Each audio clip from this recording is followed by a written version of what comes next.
नाज़रीन ग्रामी, अफगानिस्तान में दरियाफ्त होने वाले लिथियम के जखायरों या चाइना की मदद से क्रूड ऑयल की तलाश अफगानिस्तान ने तमाम दुनिया को वरता हैरत में डाल रखा है। लेकिन आज हम इस बारे में बात नहीं करेंगे, बल्कि आज हम आपको तालिबान के एक ऐसे मेगा प्रोजेक्ट के बारे में बताएंगे जिसकी मदद से न सिर्फ वो अपने मुल्क को दुनिया की बड़ी ताकत बनाने में कामयाब हो जाएंगे, बल्कि इसके जरिए अब वो तमाम दुनिया को बदलने का इरादा भी रखते हैं। एक ऐसा प्रोजेक्ट जो न सिर्फ अफगानिस्तान में तरक्की के नए दरवाजे खोलेगा, बल्कि एशिया की तकदीर बदल कर रख देगा। हम बात कर रहे हैं अफगानिस्तान के कोश टीपा कैनाल प्रोजेक्ट की, जिसके बारे में जानकर तमाम दुनिया हैरान है कि 50 साल तक जंग की तबाहकारियों से मुतासिर होने वाला मुल्क आखिर कैसे इतने वसाइल रखता है कि वो इतने बड़े प्रोजेक्ट को बगैर किसी की मदद के मुकम्मल करने में कामयाब हो जाए। तो नाज़रीन, बरसों से गरीबी, भूख और जंग में घिरा अफगानिस्तान दुनिया की सबसे पहली और बड़ी मसनूई नहर बनाने जा रहा है। 285 किलोमीटर लंबी और 500 फुट चौड़ी इस नहर का नाम टीपा कैनाल है, जो अफगानिस्तान की तकदीर बदल देगी।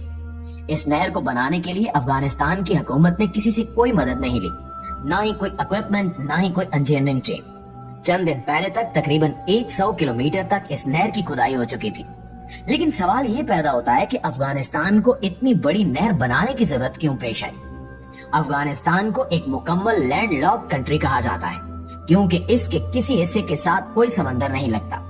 अफगानिस्तान को Pakistan, Iran, Tajikistan, Uzbekistan, Turkmenistan और चीन की सरहदों ने घेर रखा है। यानी अफगानिस्तान मुकम्मल तौर पर दूसरे ममालिक की सरहदों के दरमियान है, और अफगानिस्तान दुनिया के उन चंद ममालिक में शामिल है जिनका 70% हिस्सा पहाड़ों पर मुश्तमिल है। इस मुल्क की 80% पानी की सप्लाई कोई हिंदुकुश के सिलसिलों से आती है। अफगानिस्तान में 4 बड़े दरिया हैं जिनसे इसे पानी मिलता है, लेकिन ये चारों दरिया अफगानिस्तान के पानी की जरूरतों को पूरा करने के लिए नाकाफी हैं। यही वजह है कि अफगानिस्तान हमेशा से पानी के मसाइल का शिकार रहा है।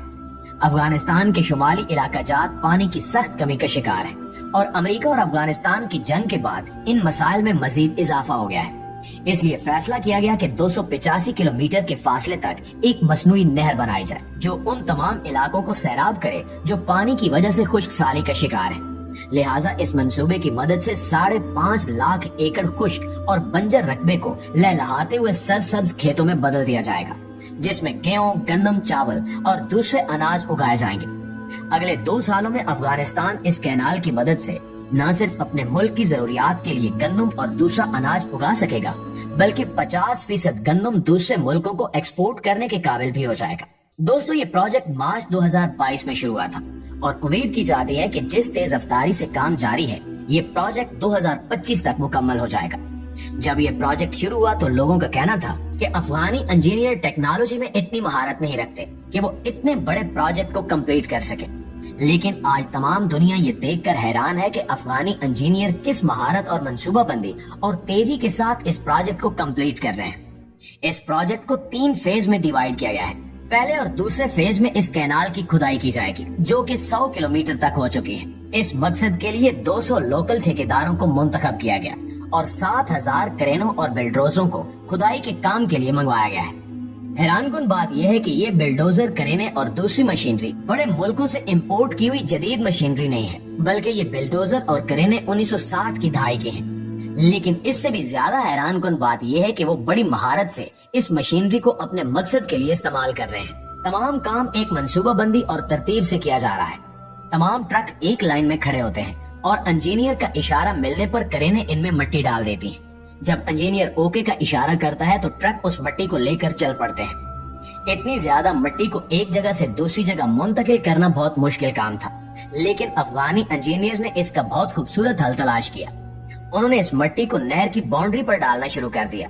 इन्होंने नहर की बाउंड्री किसी कंक्रीट या सीमेंट से बनाने की बजाय नहर से निकाली गई मिट्टी से बनाने की तजवीज पेश की, जिसके 2 फायदे थे। एक तो इस मिट्टी को उस जगह से किसी दूसरी जगह मुंतकिल करने की झंझट से जान छूट गई, तो दूसरी तरफ कंक्रीट की बाउंड्री के इजाफी खर्चे से बचने के साथ साथ इस मिट्टी को बाउंड्री में डालने का फायदा ये भी हुआ कि पथरीली जमीन की बजाय मिट्टी की बाउंड्री इजाफी पानी को जज्ब कर लेगी, और इस बाउंड्री पर सब्जियों की फसल काश्त की जाएगी।